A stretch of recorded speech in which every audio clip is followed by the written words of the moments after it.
The all-new B10 generation Audi S5. Should BMW be worried? Well, we're gonna find out at the end of this video.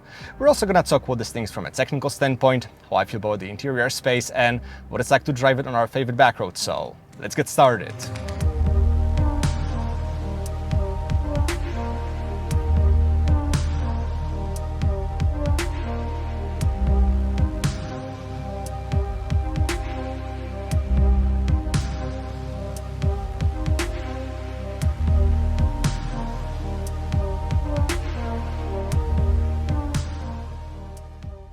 Now, Audi's lineup is so complicated that at this point you need a degree in audiology to figure out which model represents which segment. So I'll try to make it easy for you.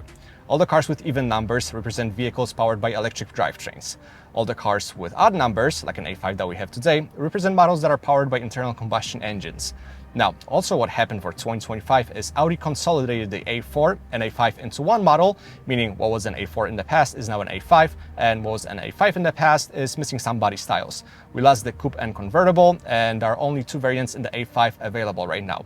We have a Sportback, which is a 5-door liftback that we're testing today, and the Avant, which is a wagon that sadly is not available in the US. Another thing that's new is the styling. This car kind of represents the new Audi's design language, and maybe I do still prefer the look of the B9 generation, but that's obviously subjective. This car still looks very good if you look at what BMW or Mercedes are doing these days.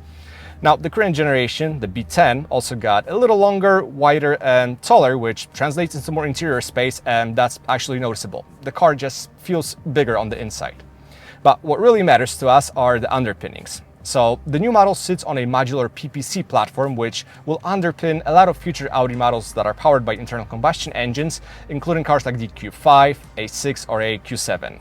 It's not entirely an all-new platform, it's more of an evolution of the MLB Evo, which actually was an evolution of the original MLB dating back to 2007, but that's not a history lesson, so let's talk about what that means from a technical standpoint. First, the suspension. We have a fully aluminum multi-link front and back, combined with adaptive dampers as standard in the S5, and the car also sits a little lower compared to the A5, around 20 millimeters or 0.8 inches. Also, the new generation received a new steering rack that's mounted directly to the body for better feedback, but I'm not so sure if there's actually more feedback. Now, surprisingly, the North American S5s get a stripped-down version of the V6 powertrain. And what I mean by that is that it still is a 3-liter single-turbo V6, but it's not a mild hybrid like in Europe. We're not really missing out though, because the engine is making the same power. 362 horses, 406 pound-feet of torque, which translates to 0 to 60 in a little over 4 seconds. The motor is mated to a 7-speed dual-clutch transmission, so the 8-speed torque-converted unit provided by ZF is gone, and it puts down the power via Audi's Quattro all-wheel drive system with a torque vectoring rear differential, and it also torque vectors up front using brakes.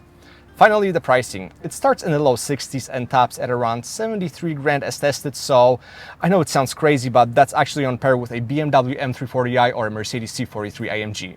Now, before we talk what it's like to drive the new S5 on our favorite back road, let's take a look inside and talk about the interior space.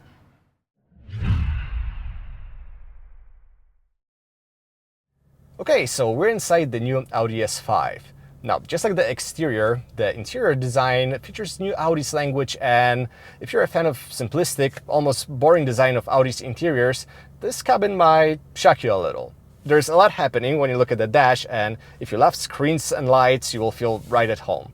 So the dashboard is dominated by 3 different displays. 2 of them are for the driver and 1 is for the passenger, which I questioned so many times, and to this day, I didn't meet anyone that finds it useful. Your passenger will just sit on their phone and look at their phone, not at the screen that's in the car. But anyways, back to the cabin. One thing that remained unchanged is very high quality and great materials. The fit and finish is great. You truly feel like you're in a luxury product, and from a quality standpoint and overall feel, this is a far better space than a BMW 3 Series or even a Mercedes C-Class. So let's talk about the technology that Audi implemented here. The software is based on Android Automotive, and it works great. The interface is clean and it's relatively easy to get around. It's still not at the level of BMW's iDrive, and you have to touch the screen to control it, but it's better what we had in previous generation Audi models.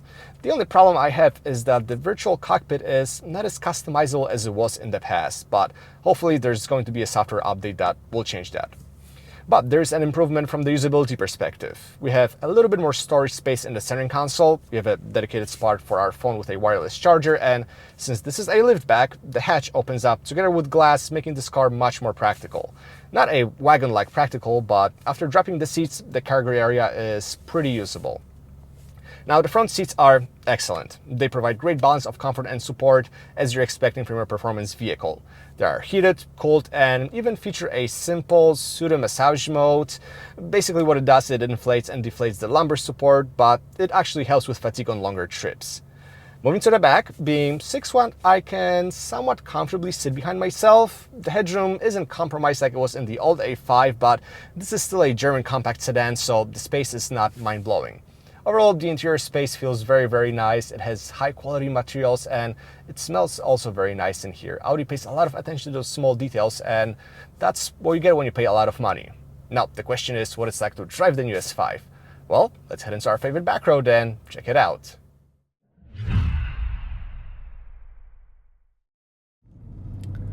Okay, so we're behind the wheel of the new Audi S5. Now, a few years ago, I reviewed the previous generation, the B9 Audi S5, and I liked it, but there was nothing really inspiring about it. It was super comfortable, it was fast, but it wasn't giving us any emotions. It felt very disconnected, it wasn't providing much feedback, so let's see if Audi improved something in this new B10 generation. Let's put it into the dynamic mode using this drive select.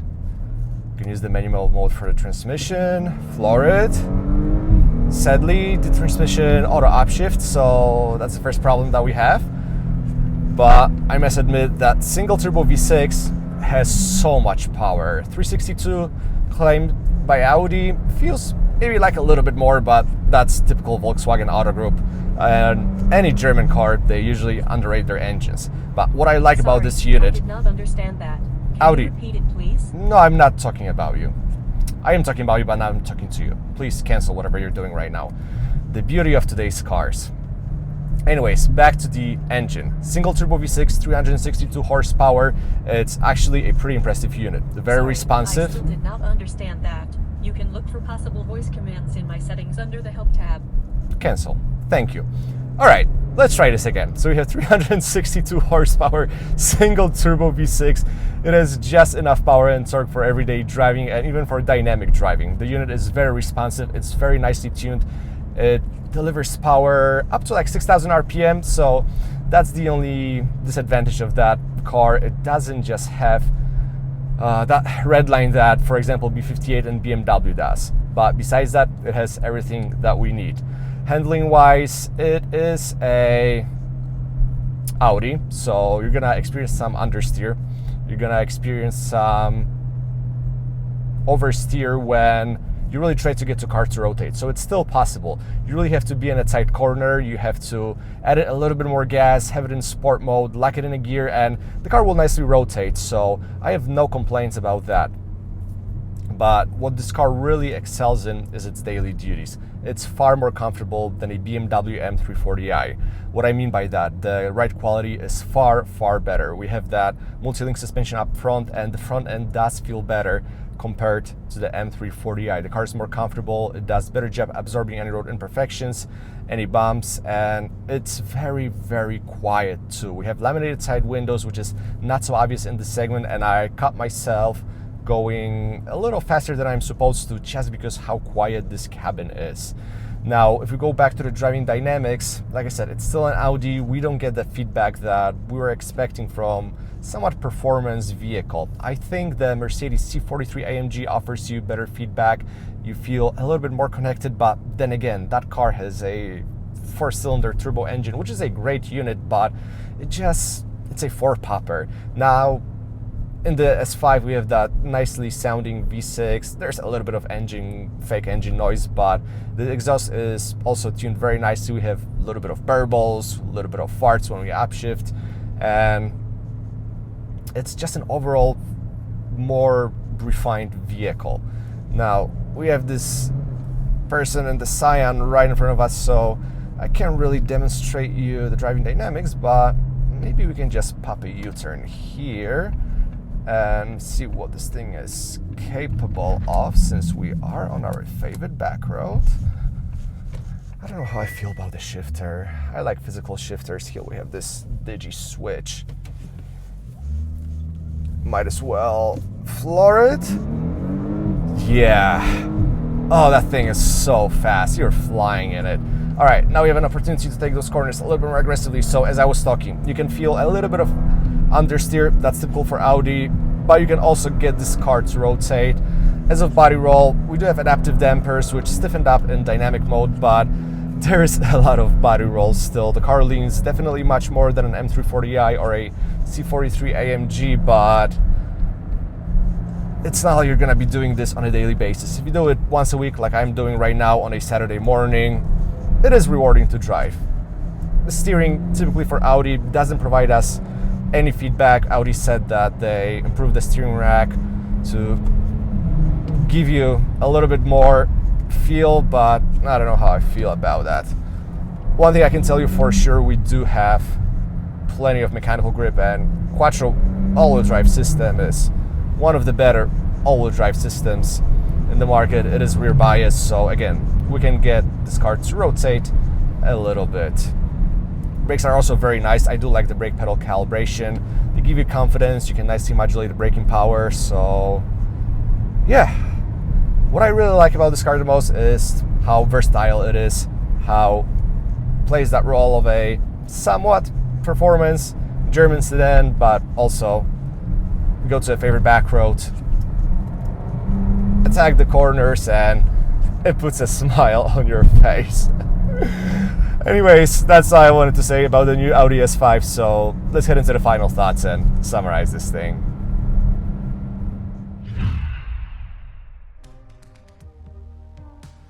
Okay, so let's sum up the new B10 generation Audi S5.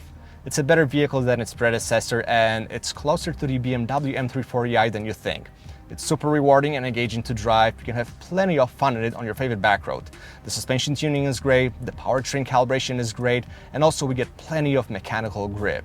Then with a flip of a switch, you make it a very comfortable daily that's not frustrating to use, that's not overwhelming you, that just gets its job done. It's also practical. It's a Sportback, so the fact that that window opens helps with practicality. But I still wish we had the wagon variant. Come on Audi, you guys brought the RS6, it's time to bring the S5 Avant. Anyways, if you guys have any questions about this thing, drop a comment and I'll be more than happy to answer them. Thanks so much for watching, and I'll catch you all later.